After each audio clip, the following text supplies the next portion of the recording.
Start with the name of Allah, the most merciful and grateful. Dear students of class second year, Assalamu alaikum wa rahmatullahi wa barakatuh.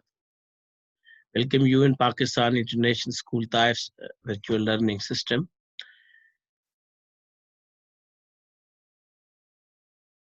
Dear students, as you know that we last lecture was about the Merchant of Venus. It was unit 7 and reading selection unit 7.1.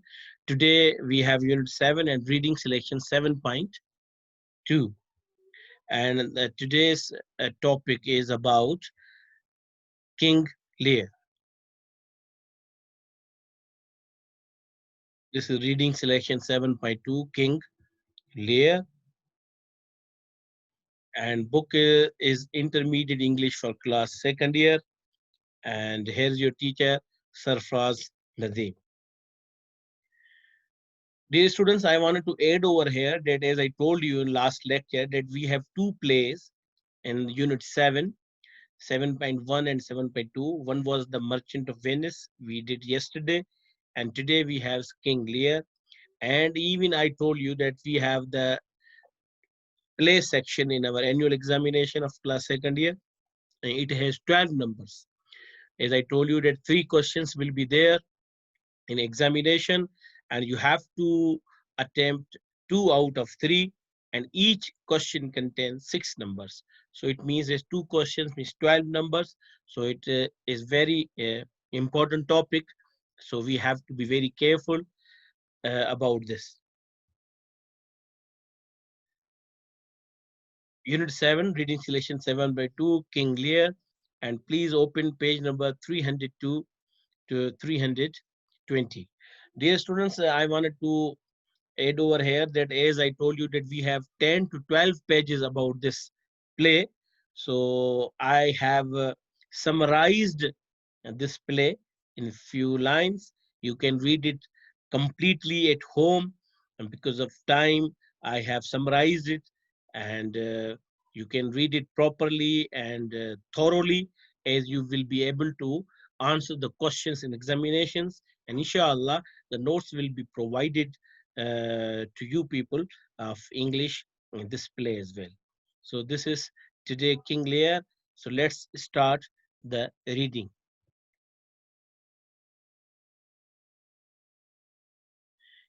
King Lear. Lear was the king of Britain. He was over 80. He had 3 daughters whose names were Goneril, Regan, and Cordelia. Goneril was the wife of Duke Albany, and Regan was the wife of the Duke of Cornwall. Cordelia was unmarried. King of France and Duke of Burgundy were joint suitors of Cordelia, and they were present in Lear's court. Here, dear students, the meaning of the word suitors means they were interested to marry with Cordelia. King Lear decided to leave the throne to the younger blood as he was not able to run the affairs of the state because of his illness and old age. For this purpose, he called his daughters to know from their lips that which one of them loved him the best. He decided to divide the kingdom on the basis of love among his daughters. The oldest daughter, Goneril, expressed her love and affection with flattering words and took her share. Flattering words, dear students, means with good words, with sweet words, uh, with special like words. The second daughter, Regan, declared that she loved her father so much that it could not be expressed in words. King bestowed her share upon her. The young daughter, Cordelia, who was sincere and did not know flattery like her sisters, means she was not so sharp, we can say, as her sisters were. So they used special words, special loving words before their father, and they got the huge amount. So simply, she declared that she loved her father according to her duty, means what is my duty as a daughter. I really love to my father. At this, the king got furious and disinherited her. Now, what happened on these words? The king Lear became furious. He thought that she doesn't love with me, and might he will not uh, has a kind of love and affection towards me. So he did not give anything to her and disinherited her. Her share was equally divided between her two sisters. Means her share even was given to their both sisters. Kent made interference in the king's decision, on which the king got angry and passed the banishment order of Kent. The king of France took Cordelia as his wife, and they left the court of Lear. It means that, dear students, Cordelia married to the king of France.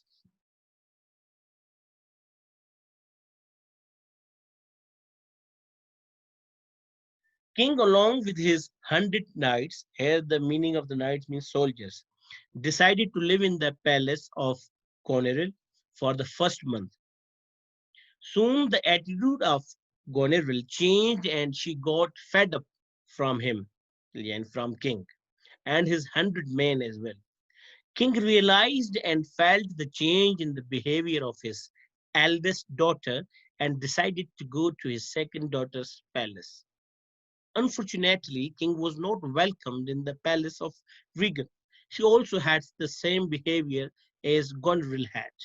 She told her father to go back to Goneril palace and to reduce the number of knights. King was in so much rage that ordered his servants to prepare the horses for France. It was night time and the weather was terrible. King was left alone with fool in the stormy night. His faithful servant, Kent, in disguise of Kewis, told Lear not to come outside, but he refused. Due to the effect of rain and cold, the king went mad. Here, dear student, the mad means become angry and worried. Kent informed Cordelia from the worst condition of her father and the inhuman attitude of her sisters towards her father. Cordelia decided to invade England to take the revenge of her father. She took her father into a safe place and cured him. King came into his senses and recognized Cordelia.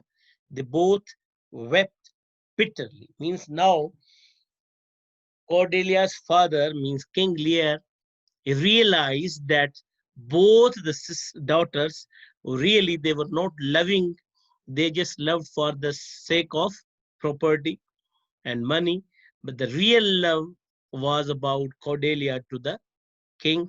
So they realized, king realized, and they both wept bitterly. They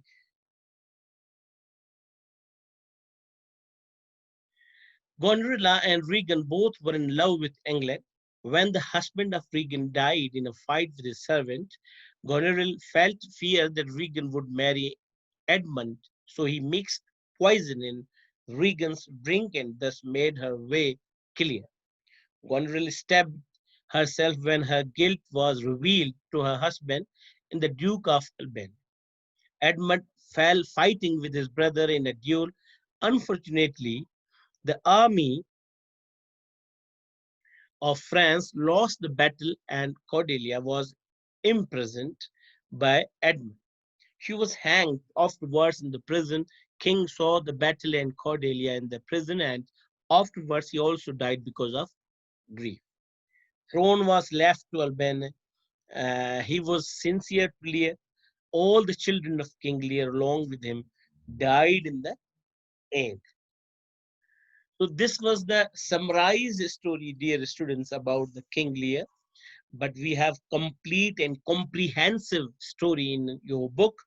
You have plenty of time at home. You can read it properly from all angles. In the last, the question answers also given, and I will try to answer over here before you people, and even the new vocabulary is present over there. Here we have on page number 319, we have questions, dear students, like first one is, how many daughters King Lear had? What were their names? I think it's a very easy question. How many daughters King Lear had, dear students? King Lear had three daughters. Their names were Goneril, Regan, and Cordelia. Goneril was the wife of the Duke of Alban. Regan's husband was the Duke of Cornwall, and Cordelia was unmarried in the beginning of the story. This is the answer of the question number one. Then we have two. What did the old king decide to do before his death? The old king was worn out of the affairs of government, so he decided to divide his kingdom among his three daughters before his death. He wanted to divide his dominion among his daughters on the basis of their love they possessed for their father. And now, question number three is, how did the king test the love and loyalty of his daughters? Answers that to base the love and loyalty of his daughters, to test the love and loyalty of his daughters, the king ordered them to express their love for him turn by turn. He told that they would be given share on the basis of love which they had in their heart for him. Now, look, dear students, this was the real way of a king to divide the property, like of the whole kingdom. Let's see the which daughter is going to love more to his father, then she will get the good amount of the kingdom. So same the questions, dear students, you have, you can see over here, and total 11 questions are here on page number 319, and a few are interpreting and additionals. So inshallah, hope so after the reading of the uh, play, you can easily write the answers of these questions. Dear students, today we have another topic, and that is phrase and clause. Phrase and clause. You are well aware about the phrase. You have learned in class 9, 10, first year. So now it's the second year. I think it's good for you to repeat these topics. So what is the difference between phrase and clause? What is a phrase? What is the definition of phrase? Where we are using the phrase, and where we use the clause, and which way we are using the clause. So let's have a look first. What is a phrase? Dear students, this is a picture over here. You can see here's the definition: a group of words that stands together as a single grammatical unit is called a phrase, or does not, and phrase does not contain a subject and verb. Now here you can see three examples are given. One example is noun phrase. It is four hostile newspapers are more dangerous than 1,000 bayonets. So dear students, you can see over here that three examples. So you can see here in this sentence, in here the noun phrase is in yellow color in writings. Four hostile newspapers is a noun phrase, and it has no any verb. You can see no verbs used. Second example, an army marches on its stomach. So look here, this is adverbial phrase, and on its stomach there is no any verb. England is a nation of Shakespeare's. This is adjectival phrase, yani which is a nation of Shakespeare. The England is a nation of Shakespeare. So here, dear students, the of Shakespeare's is a, yes, it is a phrase. It's an example of phrase. Dear students, we have few more examples, and definitely a phrase is a group of words that stands together as a single grammatical unit, typically as part of clause or a sentence. Means always, dear students, phrase is a part of clause or a sentence. It's a short part of the sentence. A phrase does not contain a subject and verb and consequently cannot convey a complete thought. A phrase contrasts with a clause. A clause does contain a subject and verb and it can convey a complete idea. Means they both are in against, in other words. The clause phrase does not contain subject and verb, while clause contains subject and verb. And phrase does not convey a complete idea, while clause gives complete idea. You can see over here that phrase, this is just few words. An army march on its stomach, or England is a nation of Shakespeare. So of Shakespeare is a part of the sentence and it is called as a phrase.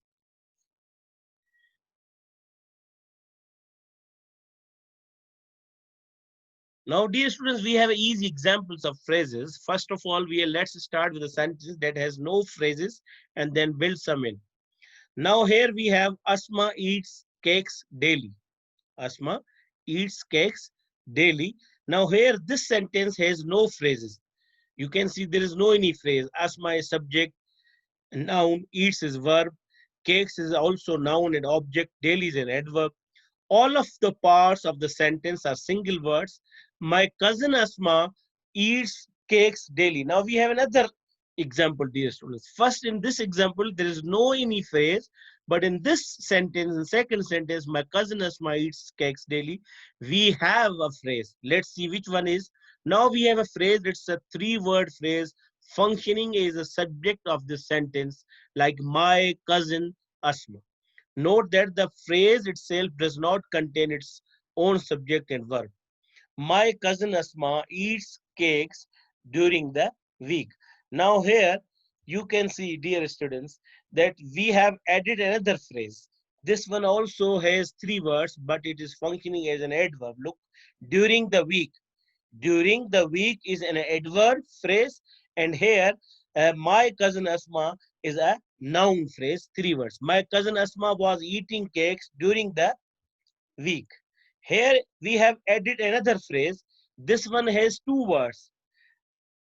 It is a multi-word verb. My cousin Asma was eating cream cakes from the bakery during the week. So, dear students, in this, my cousin Asma was eating cakes during the week. We have added another phrase. This one has five words. It is functioning as a direct object in the sentence. Like, uh, my cousin Asma was eating cream cakes from the bakery during the week. So, like this. And here, the examples above prove that phrases functions as one single unit within a sentence. But let's look a little closer. The term cream cakes from the bakery has its own embedded phrase from the bakery. This is prepositional phrase describing the cream cakes. So it's possible to have a phrase within a phrase. It's common in fact. There is more the words was eating cream cakes from the bakery during this week is also classified a phrase. It's called a verb phrase. A verb phrase consists of a verb and all its modifiers. Those modifiers could also be phrases as they are in this example. Dear students, I want to add over here that a phrase works with different ways like noun phrase, adjective phrase, adverb phrase, infinitive phrase. So phrase has many kinds, but today we just learn what is phrase and what is the function of phrase. Now we have about clause. What are clauses? Have a look over here in example clause, a group of words that functions as one part of speech and that includes subject and a verb, like a clause functioning as an adjective. Here, clause is functioning as an adjective, like my friend who has autism is brilliant at quizzes. So here you can see, dear students, that so my friend who has autism is brilliant. Their student mean autism means a nerve disorder is called is brilliant as quizzes. So now subject and verb. Who has? Who is subject? and has is verb. So you can see means subject and verb is present in clause. But if we say proof, it's an adjective. My autistic friend is brilliant at quiz. And a clause functioning as a noun. I cannot remember what happened last night. What happened last night is a noun clause because subject is present, verb is present. I cannot remember a thing. Here, this is a phrase. A thing is just a phrase. A clause functioning as an adverb. He put on weight when he stopped running. When he stopped running, it's a clause and he is subject and stopped is a verb. So, dear students, here we have three kinds of the clause like adjective clause, noun clause, and adverb clause. And we have these he put on weight quickly. So quickly is not in other words, a kind of clause. It's just a yes adverb. So phrase does not contain verb and does not contain subject while the clause contains. We have examples here. You can see. A clause is a group of words that includes a subject and a verb. A clause functions as an adjective, an adverb, or as a noun. A clause contrasts with a phrase which does not contain a subject and a verb. The distinction between a clause and a phrase is clearer when you see them side by side. Dear student, you can see over here. Again, I have example for you like Anna sings. Anna sings. Now, when she wakes up, Anna sings when she wakes up. Now, here this is a clause used over here. She is subject and wakes up is the verb. You can see over here, this is a clause. It has a subject she and a verb wakes up. But again, I have another example for you, and that is example of phrase. Example of phrase like Anna sings in the morning. Anna sings in the morning. Now, in the morning, there is no any subject. You can see there is no any verb. In is preposition, the is an article, and morning is a noun. So we don't have any subject and verb. That's why this is a phrase. There is no subject and no verb. So, dear students, in summary, in a nutshell, in short, phrase does not contain verb and subject, while clause contains subject and verb.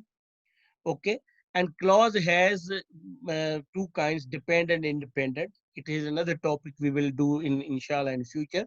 But clause and phrase does not contain subject verb while clause contains, and phrase is a part of clause or a sentence, and phrase does not give complete sense while clause gives complete sense. So, dear students, I hope so you understood about the phrase and about the clause. Even if you have any query, any problem regarding about the play King Lear or about the topic grammar, phrase, and clause, I'm available at in on Zoom. You can ask any question, any query, and I hope so. Okay, you will be told.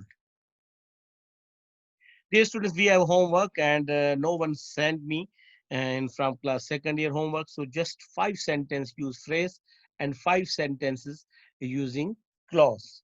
So means make 5 sentence in which the phrase is clear, underline that part phrase, and also make 5 sentences, write 5 sentences where you are using the clause. You can use noun clause, adjective clause, or adverb clause, up to you. And same in phrase as well. If you are well eligible, if you know the noun phrase and adjective and adverb phrase, you can use it in the sentences, and you are well aware, I hope so. So dear students, this is all about today's lecture. Inshallah, see you in next lecture. Till that, dear students, goodbye and Allah Hafiz.